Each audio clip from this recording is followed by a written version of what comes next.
Hello there, YouTubers. Today we're having a look at the hydroponics setup I have now. Progress 2. This is my NFT channels. That's a square, a rusty square that's on the left there. I'll move it out of the way. Pop it down there. This system's actually running hour on, hour off. These were propagated just over 2 weeks ago in my grow tent, which I'll take you through and show you later, shortly. The 2 dozen lettuces here. I think they're all cross, if I remember correctly. So, but a couple of here took a bit of a hit this morning. The cat thought, let us lay here. So out comes my squirty gun and I give him a shot and he gets off after having squashed that one. These are doing quite well. I started them in the grow tent under lights, get them going for about 10 days, and I got to this, and then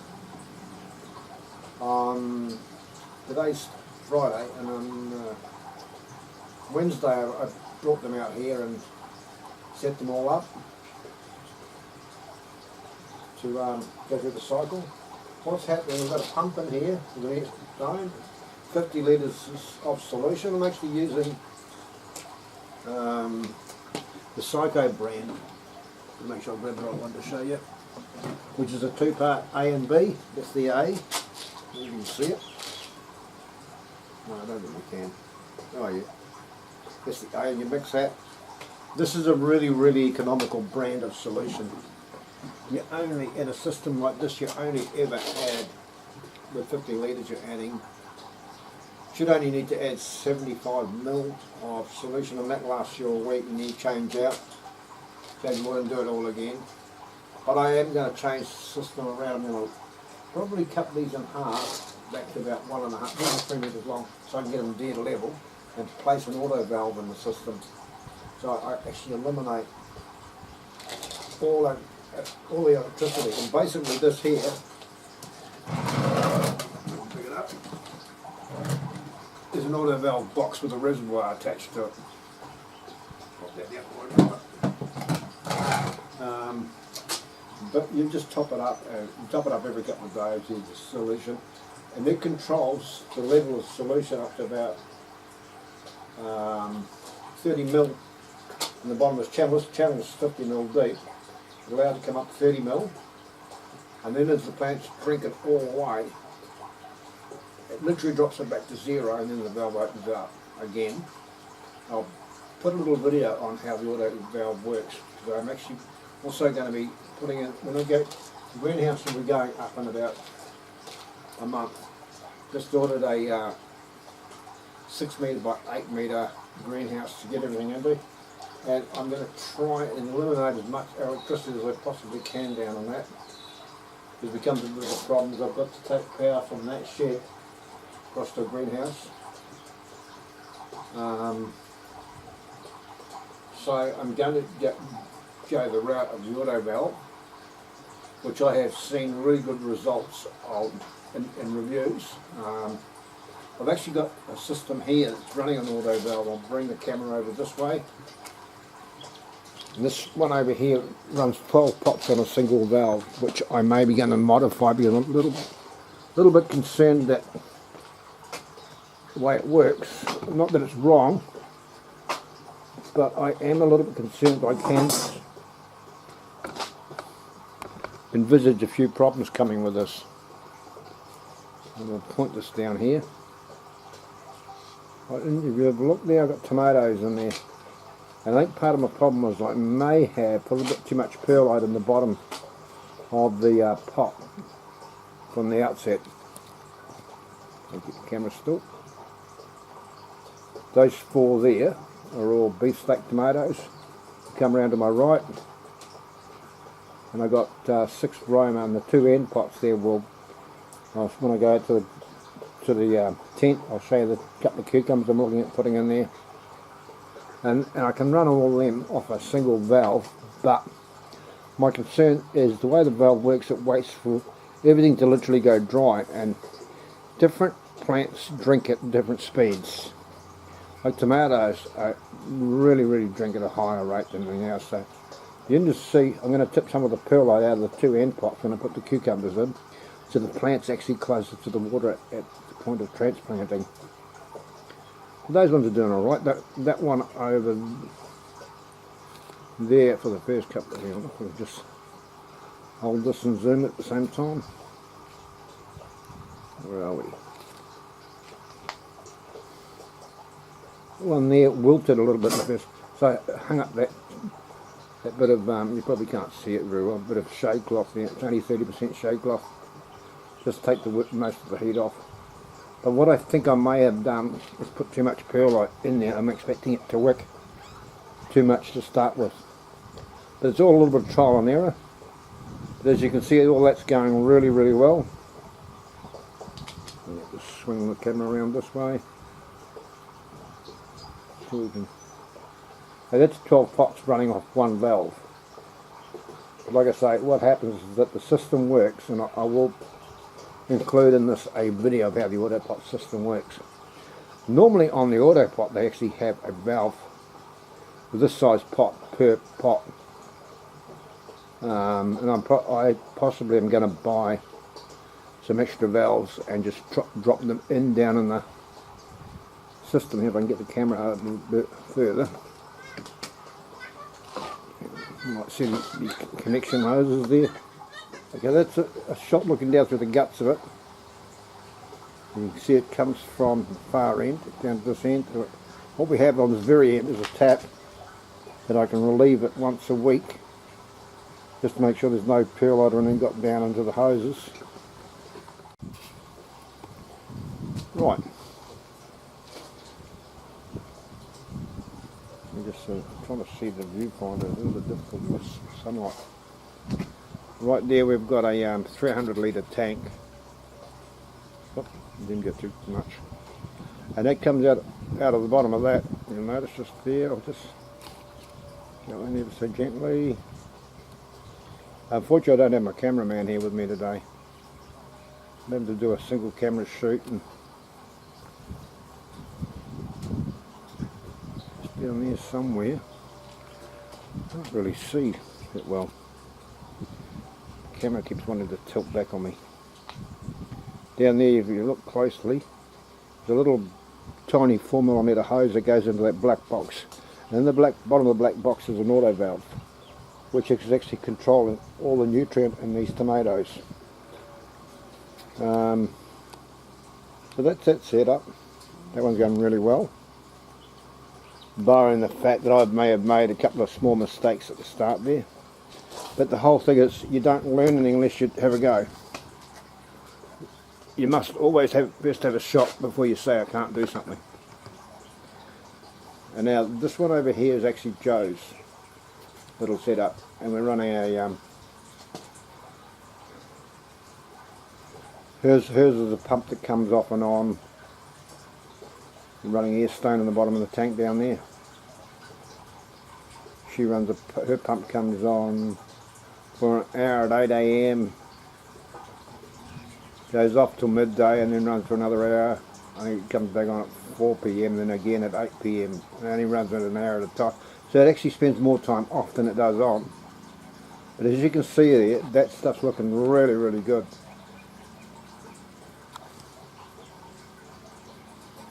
I'm just going to tighten the head up on the tripod a bit.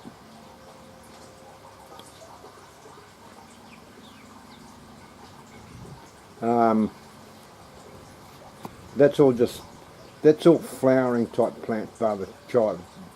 The cauliflower, broccoli, a couple of capsicum in there.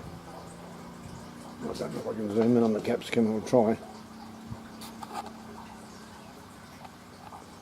This stuff's only a couple of weeks old. Right in there somewhere. There's 2 capsicum sitting on a capsicum plant. There we go.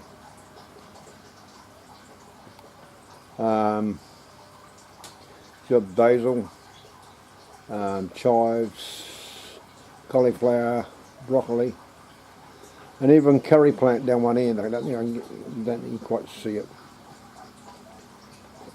But she's going to keep that one up here. This kit is not going down into the greenhouse because that's her little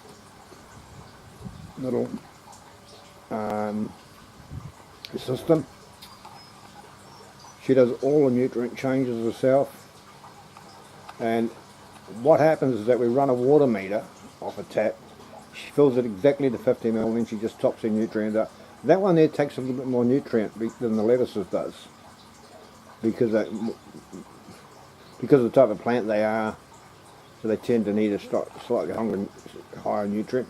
Plus they also require bloom, because they do have technically a cauliflower is a flower, even though we don't think of it as a flower. I'm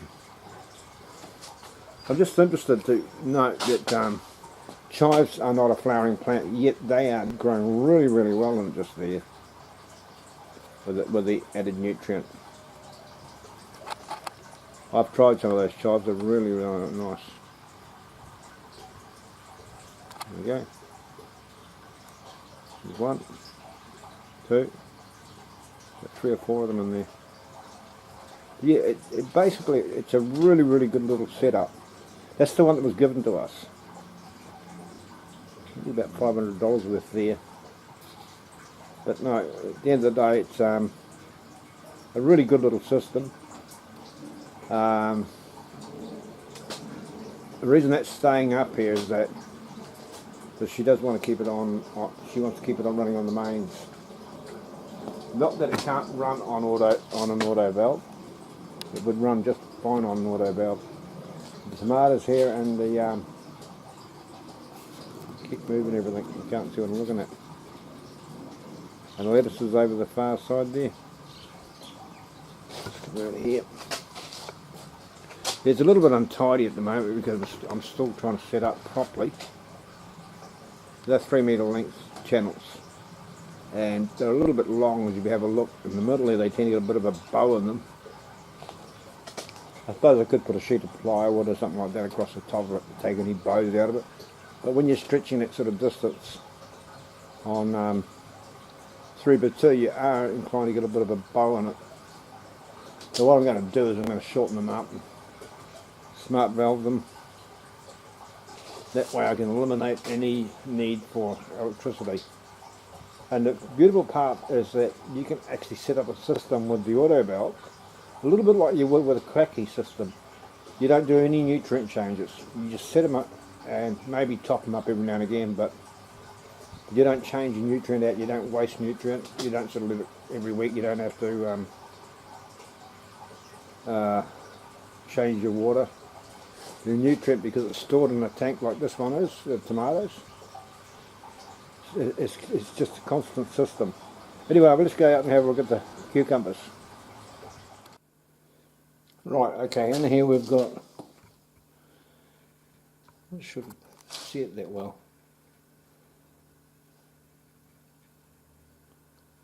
Let's pop the door open on the tent.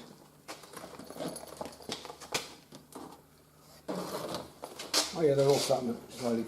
Two were planted a little bit earlier than the others. What I've just got them is sitting in a very mild nutrient, sitting in the bottom there. And I'll just get, there's 2 of them in rock wool. I'm not saying I'm not a fan of rock wool. I prefer koi pellets over rock wool because I can drop a koi pellet into a net cup. But seeing these aren't going into net cups, that's not a big issue.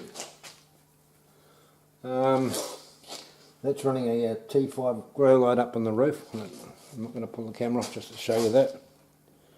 Which this thing comes on at, this is in the garage, comes on at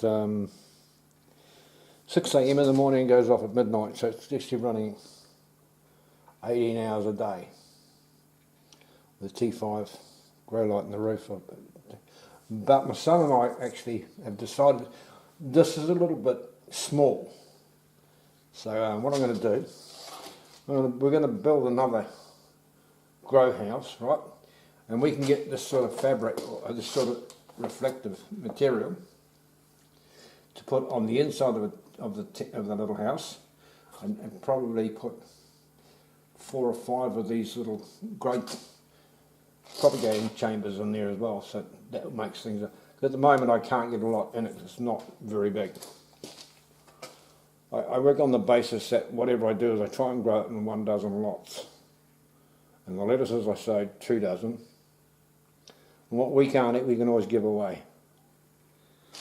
And maybe even sell some of them. And just round to the right there,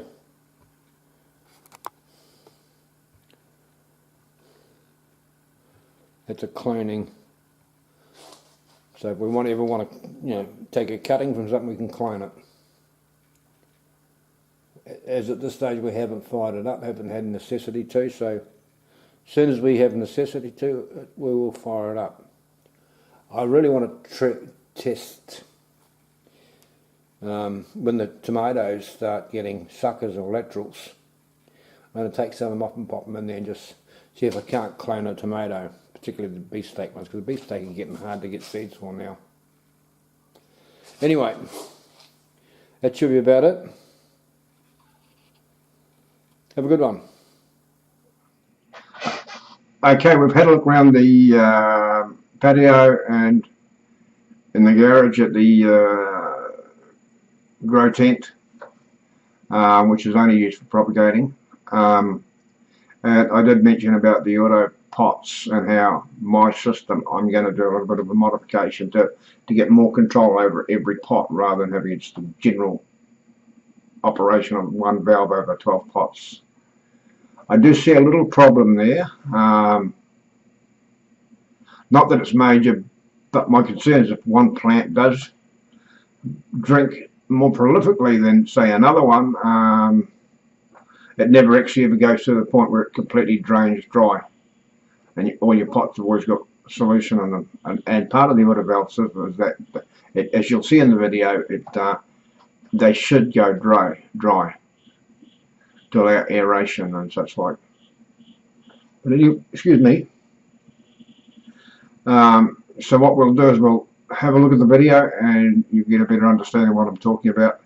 I still like the NFT, but like I said, I'm going to shorten them up so I can put an auto valve on each channel.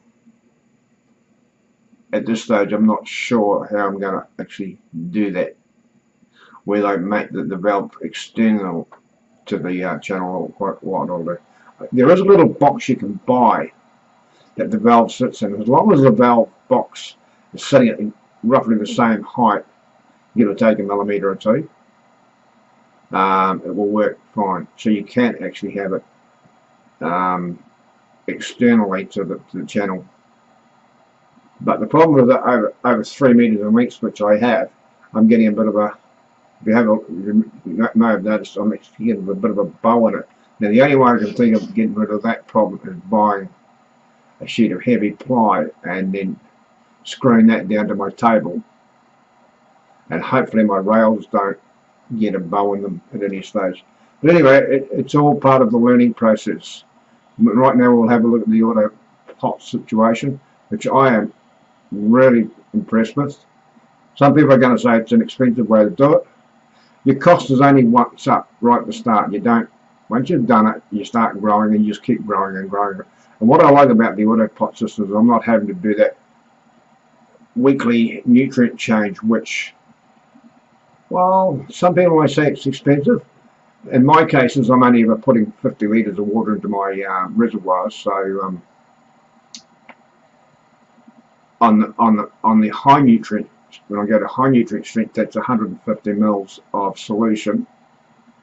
My low nutrient stuff like the lettuces, it's only 75 mils, and that lasts, that would last me 6 to 12 months for a 5 litre bottle of it. Mind you, I am looking at probably getting some 20 litre containers of the solution, just to give me a safety margin that I've got stuff there for a couple of years. I always like to plan well in advance. I find that if you don't plan down the track, you can run into issues. You just run out, you're in the car for another hour, driving off to get it, and that can hold things up. for me here to get to a decent hydroponics store, I'm basically looking at an hour's drive either way. I found one in Brisbane and one on the Gold Coast, and in some ways I like the one in Brisbane because they do have specials on certain items. And when I go in there, I can have a look, see what they've got. You know, where the smaller guys, like in the ring, on the golf patch, don't have that offering. You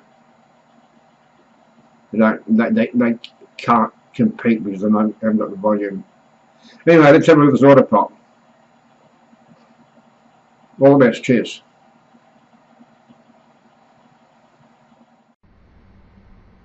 We're now going to show you how easy it is to irrigate a greenhouse using the 2-pot extension kit. In the distance you will see a 350 litre water butt with a 16mm click fit connector and then hose pipe connected to the end of it. The hose pipe runs inside the greenhouse and is split using a 16mm T connector. The hose pipe runs around the perimeter of the greenhouse and then is reduced by using a 16mm to 6mm cross connector.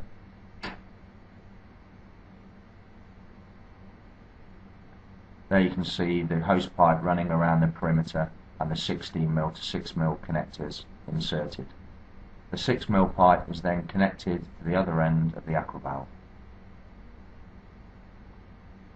The gravity pressure from the tank outside the greenhouse pushes the water through into the aqua valve, and the aqua valve will then flood the tray to a preset level of 20mm. Once the 20mm is reached, the aqua valve will automatically shut off and the plants in the pots will consume the water. The valve won't open until all the water is consumed, and then it will replenish the tray and the plants within it.